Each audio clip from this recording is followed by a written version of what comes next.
Welcome. I am Daisy, your hostess. In this video, we're going to move on to the next chapter of the book titled The Power of Your Subconscious Mind by Dr. Joseph Murphy.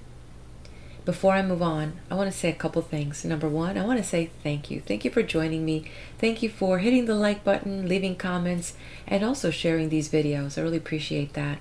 And if you're new to the channel, welcome, welcome.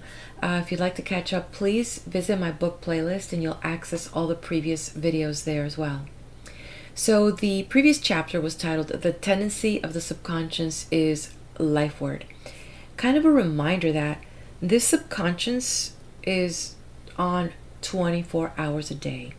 And just think about it, like the conscious part of us can't really be that optimal. I mean, we want to be the boss and the captain. We're supposed to be the boss and the captain, and I sometimes believe that we fail ourselves epically, and it's out of ignorance, obviously. But there are so many of us that really want to try and just be the best me that I can be while I'm here, whatever that may mean.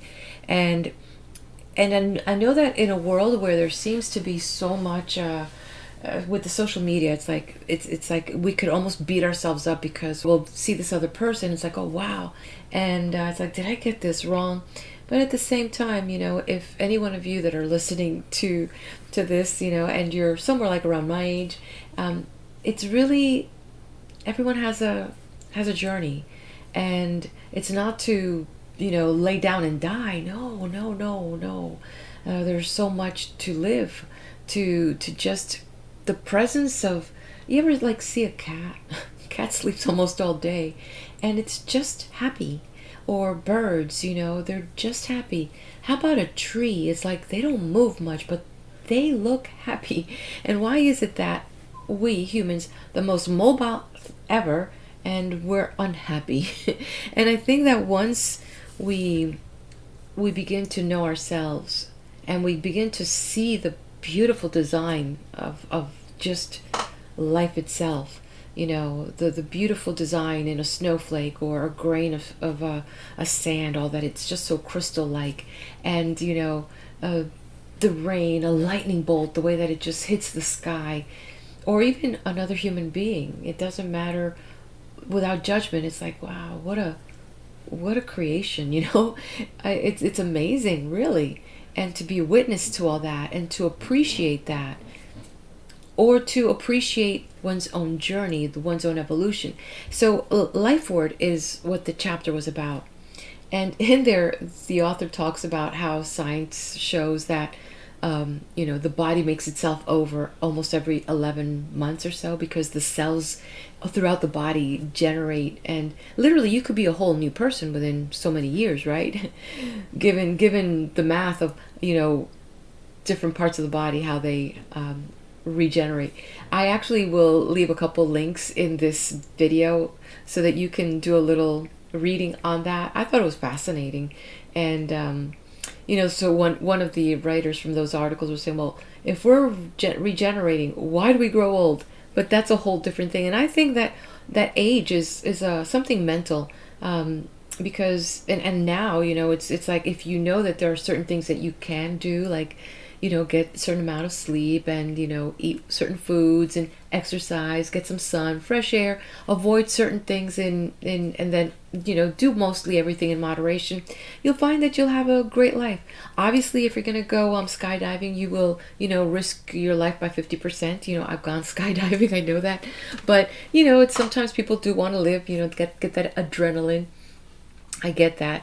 And but at the end of the day, it's really beautiful to understand that our subconscious is always wanting the best for us, always preserving this. And what are we going to do to cooperate with that? It's going to be really all on us. So I invite you to, if you haven't gotten a chance to listen to that chapter, please do. I believe you're going to get something out of it. Thank you again for joining me. I'm going to go ahead and turn the page to the next chapter.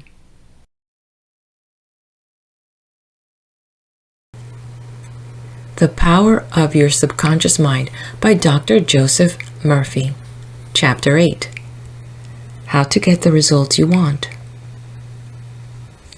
The principal reasons for failure are lack of confidence and too much effort.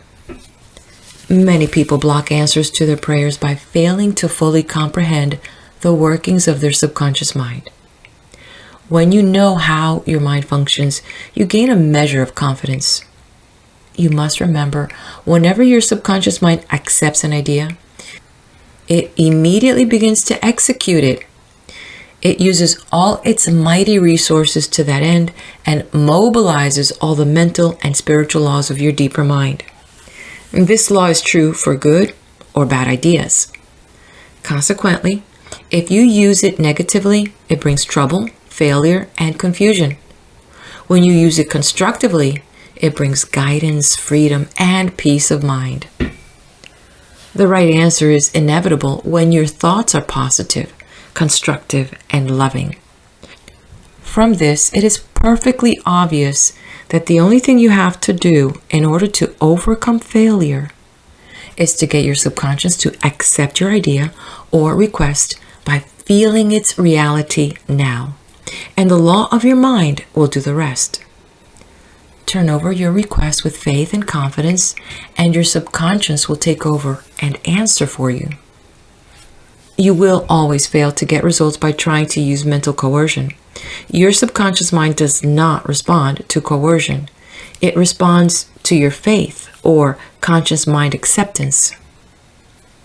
Your failure to get results may also arise from such statements as, things are getting worse, I will never get an answer, I see no way out, it is hopeless, I don't know what to do, I'm all mixed up. When you use such statements, you get no response or cooperation from your subconscious mind. Like a soldier marking time, you neither go forward nor backward. In other words, you don't get anywhere. If you get into a taxi and give a half dozen different directions to the driver in 5 minutes, he would become hopelessly confused and probably would refuse to take you anywhere. It is the same when working with your subconscious mind. There must be a clear-cut idea in your mind. You must arrive at the definite decision that there is a way out, a solution to the vexing problem and sickness. Only the infinite intelligence within your subconscious knows the answer. When you come to that clear-cut conclusion in your conscious mind, your mind is then made up, and according to your belief, is it done unto you. Easy does it. A house owner once remonstrated with a furnace repairman for charging $200 for fixing the boiler. The mechanic said, I charged 5 cents for the missing bolt and $199.95 for knowing what was wrong. Similarly, your subconscious mind is the master mechanic, the all-wise one who knows ways and means of healing any organ of your body as well as your affairs. Decree health and your subconscious will establish it, but relaxation is the key. Easy does it. Do not be concerned with details and means, but know the end result. Get the feel of the happy solution to your problem, whether it is health, finances, or employment. Remember how you felt after you had recovered from a severe state of illness. Bear in mind that your feeling is the touchstone of all subconscious demonstration. Your new idea must be felt subjectively in a finished state, not the future, but as coming about now. Infer no opponent. Use imagination and not willpower. In using your subconscious mind, you infer no opponent. You use no willpower. You imagine the end and the freedom state. You will find your intellect trying to get in the way, but persist in maintaining a simple, childlike, miracle-making faith. Picture yourself without the ailment or problem. Imagine the emotional accompaniment of the freedom state you crave. Cut out all red tape from the process. The simple way is the best. How disciplined imagination works wonders. A wonderful way to get a response from your subconscious mind is through disciplined or scientific imagination. As previously pointed out, your subconscious mind is the builder of the body and controls all its vital functions. The Bible says, "Whatsoever you shall ask in prayer, believing, you shall receive." To believe is to accept something as true, or to live in the state of being it. As you sustain this mood, you shall experience the joy of the answered prayer. The 3 steps to success in prayer. The usual procedure is as follows. 1. Take a look at the problem. 2. Turn to the solution or way out known only to the subconscious mind. 3. Rest in a sense of deep conviction that it is done. Do not weaken your prayer by saying, "I wish I might be healed. I hope so." Your feeling about the work to be done is the boss. Harmony is yours. Know that health is yours. Become intelligent by becoming a vehicle for the infinite healing power of the subconscious mind. Pass on the idea of health to your subconscious mind to the point of conviction. Then relax. Get yourself off your hands. Say to the condition and circumstance, "This too shall pass." Through relaxation, you impress your subconscious mind, enabling the kinetic energy behind the idea to take over and bring it into concrete realization. The law of reversed effort and why you get the opposite of what you pray for. Coué, the famous psychologist from France who visited America about 40 years ago, defined the law of reversed effort as follows. When your desires and imagination are in conflict, your imagination invariably gains the day. If, for example, you were asked to walk a plank on the floor, you would do so without question. Now suppose the same plank were placed 20 feet up in the air between 2 walls. Would you walk it? Your desire to walk it would be counteracted by your imagination of fear of falling. Your dominant idea, which would be the picture of falling, would conquer. Your desire, will, or effort to walk on the plank would be reversed, and the dominant idea of failure would be reinforced. Mental effort is invariably self-defeated, eventuating always in the opposite of what is desired. The suggestions of powerlessness to overcome the condition dominate the mind. Your subconscious is always controlled by the dominant idea. Your subconscious will accept the strongest of 2 contradictory propositions. The effortless way is the better. If you say, "I want a healing, but I can't get it. I tried so hard. I force myself to pray. I use all the willpower I have," you must realize that your error lies in your effort. Never try to compel the subconscious mind to accept your idea by exercising willpower. Such attempts are doomed to failure, and you get the opposite of what you prayed for. The following is a rather common experience. Students, when taking examinations and reading through their papers, find that all their knowledge has suddenly deserted them. Their minds become appalling blanks, and they are unable to recall one relevant thought. The more they grit their teeth and summon the powers of the will, the further the answers seem to flee. But when they have left the examination room and the mental pressure relaxes, the answers they were seeking flow tantalizingly back into their minds. Trying to force themselves to remember was the cause of their failure. This is an example of the law of reversed effort, whereby you get the opposite of what you asked or prayed for. The conflict of desire and imagination must be reconciled. To use mental force is to presuppose that there is opposition. When your mind is concentrated on the means to overcome a problem, it is no longer concerned with the obstacle. From the book of Matthew, chapter 18, verse 19, it says, "If 2 of you shall agree on earth as touching anything that they shall ask, it shall be done for them of my Father which is in heaven. Who are these two? It means the harmonious union or agreement between your conscious and subconscious on any idea, desire, or mental image. When there is no longer any quarrel in either part of your mind, your prayer will be answered. The two agreeing may also be represented as you and your desire, your thought and feeling, your idea and emotion, your desire and imagination. You avoid all conflict between your desires and imagination by entering into a drowsy, sleepy state which brings all effort to a minimum. The conscious mind is submerged to a great extent when in a sleepy state. The best time to impregnate your subconscious is prior to sleep. The reason for this is that the highest degree of outcropping of the subconscious occurs prior to sleep and just after we awaken. In this state, the negative thoughts and imagery, which tend to neutralize your desire and so prevent acceptance by your subconscious mind, no longer present themselves. When you imagine the reality of the fulfilled desire and feel the thrill of accomplishment, your subconscious brings about the realization of your desire.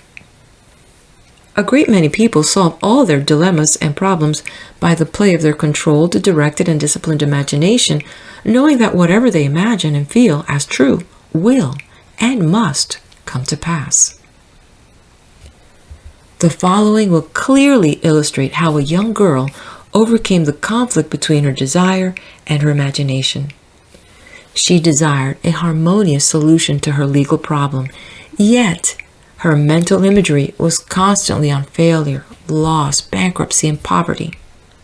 It was a complicated lawsuit, and there was one postponement after another with no solution in sight. At my suggestion, she got into a sleepy, drowsy state each night prior to sleep, and she began to imagine the happy ending, feeling it to the best of her ability. She knew that the image in her mind had to agree with her heart's desire. Prior to sleep, she began to dramatize as vividly as possible her lawyer having an animated discussion with her regarding the outcome. She would ask him questions, and he would answer her appropriately. He would say to her over and over again, "There has been a perfect, harmonious solution. The case has been settled out of court." During the day, when fear thoughts came into her mind, she would run her mental movie with gestures, voice, and sound equipment. She could easily imagine the sound of his voice, smile, and mannerism. She ran this mental picture so often, it became a subjective pattern, a regular train track. At the end of a few weeks, her attorney called her and confirmed objectively what she had been imagining and feeling as true subjectively. This is really what the psalmist meant when he wrote, "Let the words of my mouth, your thoughts, mental images, good, and the meditations of my heart, your feeling, nature, emotion, be acceptable in the sight, O Lord, the law of your subconscious mind. My strength and my Redeemer, the power and wisdom of your subconscious mind can redeem you from sickness, bondage, and misery." From the book of Psalms, chapter 19, verse 14. Ideas worth recalling. 1. Mental coercion, or too much effort shows anxiety and fear, which block your answer. Easy does it. 2. When your mind is relaxed and you accept an idea, your subconscious goes to work to execute the idea. 3. Think and plan independently of traditional methods. Know that there is always an answer and a solution to every problem. 4. Do not be overly concerned with the beating of your heart, with the breathing of your lungs, or the functions of any part of your anatomy. Lean heavily upon your subconscious and proclaim frequently that divine right action is taking place. 5. The feeling of health produces health. The feeling of wealth produces wealth. How do you feel? 6. Imagination is your most powerful faculty. Imagine what is lovely and of good report. You are what you imagine yourself to be. 7. You avoid conflict between your conscious and subconscious in the sleepy state. Imagine the fulfillment of your desire over and over again prior to sleep. Sleep in peace and wake in joy. End of chapter. Like, share, and subscribe. Let's head over to the next video as we continue on with the book titled The Power of Your Subconscious Mind by Dr. Joseph Murphy.